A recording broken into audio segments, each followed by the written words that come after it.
राम राम। 11 जुलाई से पावन सावन का महीना शुरू होने वाला है।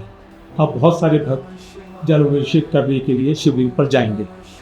क्या आपको पता है सही तरीका क्या है शिवलिंग पर जल चढ़ाने का? हम वर्षों से शिवलिंग पर जल चढ़ा रहे हैं और हम जानते हैं कि हम क्यों चढ़ा रहे हैं। पर्याय क्या है जल चढ़ाने का? उसका पर्याय ये है कि हमारी मनोकामना पूर्ति हो, हमारे घर में सुख शांति समृद्धि आए, हमें व्यापार में, अपने स्वास्थ्य में, बच्चों को पढ़ाई में, सब में लाभ प्राप्त हो। उसी कामना से हम शिव जी को जल चढ़ाते हैं। मेरा नाम आचार्य प्रकाश है। मैं 30 वर्षों से एस्ट्रोलॉजी की प्रैक्टिस कर रहा हूँ। मैंने 30 वर्षों में 10,000 से ज़्यादा लोगों को उनकी परेशानियों में एस्ट्रोलॉजी के माध्यम से उनको समाधान दिया है। नॉर्मली हम शिव जी को जल चढ़ाने के लिए क्या करते हैं? सबसे पहले हम मंदिर जाते हैं, वहाँ से एक लोटा लिया, मंदिर से ही जल लिया।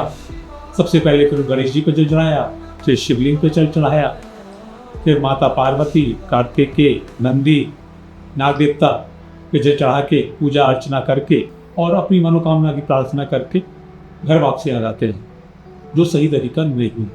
सही तरीका मैं आपको बताने जा रहा हूँ कि हमें जल कैसे चढ़ाना चाहिए जिससे आपकी मनोकामना पूर्ण हो सके। जिस भाव से आप जा रहे हैं वो भाव आपका पूर्ण हो सके शिव जी पे जल चढ़ाने से। देखिए, सबसे पहले आपका क्या बनता है कि एक डोल में आप अपने घर से जल लेके जाएंगे मंदिर। एक छोटा लोटा साथ आप लेके जाएं मंदिर, और एक लोटे में थोड़ा सा जल लें। उतना जल लें कि पूरा का पूरा जल आप सबसे पहले गणेश जी पे चढ़ा सकें। दूसरी बार दोबारा थोड़ा सा जल और लें लोटे में, फिर पार्वती जी पे जल चढ़ाएं। तीसरी बार फिर लोटे में जल लें, कार्तिकेय जी पे जल चढ़ाएं। चौथी बार फिर जल लें, नंदी भगवान पर आप जल चढ़ाएं। पांचवी बार फिर दोबारा जल लें, नाग देवता पे जल चढ़ाएं। सबसे बाद में शिवलिंग पर ओम नमः शिवाय का जाप करते हुए आपको जल चढ़ाना है। ये जो तरीका मैंने आपको अभी बताया वो नॉर्मल दिनों के तरीका था। अब 11 जुलाई 2025 शुक्रवार के दिन से सावन का महीना शुरू होने जा रहा है। उस पर हमें विशेष क्या करना है? शुक्रवार के दिन आपको मखाने की खीर चढ़ानी है शिव जी के ऊपर। शनिवार के दिन सरसों का तेल या तिल का तेल का अभिषेक करना है। रविवार के दिन शुद्ध देसी घी और सेंधा नमक से बनी बाजरे की खिचड़ी आपको शिव जी पे अर्पित करनी है।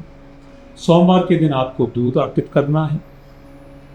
मंगलवार के दिन गन्ने का रस, अगर गन्ने का रस नहीं मिलता तो आप गुड़ को घोल सकते हैं और उसको छान सकते हैं। उस जल को आप शिव जी पे अर्पित कीजिए। बुधवार के दिन 2 घास या कुशा आप शिव जी को अर्पित करिए। बृहस्पतिवार के दिन आपको पीली सरसों का अभिषेक करना होगा। इन सबको करने के पीछे की कारण क्या है मैं वो आपको बताने जा रहा हूँ। शुक्रवार के दिन जब आप मखाने की खीर शिव जी पे चढ़ाते हैं, इससे आपके घर में सुख शांति और समृद्धि आती है। शनिवार के दिन तिल का तेल या सरसों का तेल चढ़ाते हैं, इससे आपको शत्रु विनाश होता है, शत्रु का नाश होता है। जितने भी नेगेटिव एनर्जीज हैं आपके साथ में उनका क्षय होता है, उनको वो खत्म होती है आपसे। रविवार के दिन जब आप बाजरे की खिचड़ी शुद्ध देसी घी और सेंधा नमक के साथ चढ़ाते हैं, उससे आपको यश की प्राप्ति होती है, आपका यश फैलता है। सोमवार के दिन आप जब कच्चा दूध शिवलिंग पर अर्पित करते हैं तो उससे आपको मानसिक शांति प्राप्त होती है। एक बात का विशेष ध्यान रखिएगा, इसमें तांबे के लोटे में दूध कभी नहीं चढ़ता। अगर जब आप दूध सोमवार को चढ़ाते हैं तो तांबे का लोटा आपको यूज नहीं करना है। मैं फिर अपनी इसी बात पे आता हूँ। मंगलवार के दिन जब आप गन्ने का रस या गुड़ का घोल आप शिव जी पर अर्पित करते हैं, उससे आपको धन की प्राप्ति होती है। रुका हुआ धन आपको प्राप्त होता है। साथ ही साथ आप बुधवार के दिन जब आप 2 घास या कुशा चढ़ाते हैं तो उससे आपके बच्चों को, संतान को फायदा होता है, पढ़ाई में उनका मन लगता है, उनके प्रति आपकी जो भी दिक्कत परेशानी महसूस करते हैं उससे आपको निजात मिलती है। बृहस्पतिवार के दिन जब आप केजी सरसों चढ़ाते हैं, उससे आपको सारी मनोकामनाएं, आपकी जो भी सारी मनोकामनाएं हैं वो पूर्ण प्राप्त होती हैं। भगवान का आपको आशीर्वाद मिलता है, आपके गुरु का आपके ऊपर आशीर्वाद मिलता है। ये सब सामग्री आप अर्पित करते समय ओम नमः शिवाय का जाप, साथ के साथ जय श्री राम का जाप आप करेंगे तो आपको उसकी ज़्यादा शुभता प्राप्त होगी। जो मैंने अभी आपको सामग्री बताई है वो पूरे सावन के महीने आपको दिन के हिसाब से रिपीट करनी है। आपकी और श्रद्धा कुछ पूजा करने की या पाठ करने की तो आप कर सकते हैं, पर ऐसा करने से मैंने आपको उसके फायदे लिए लाभ आपको बताए हैं, वो लाभ आपको उससे प्राप्त होगा।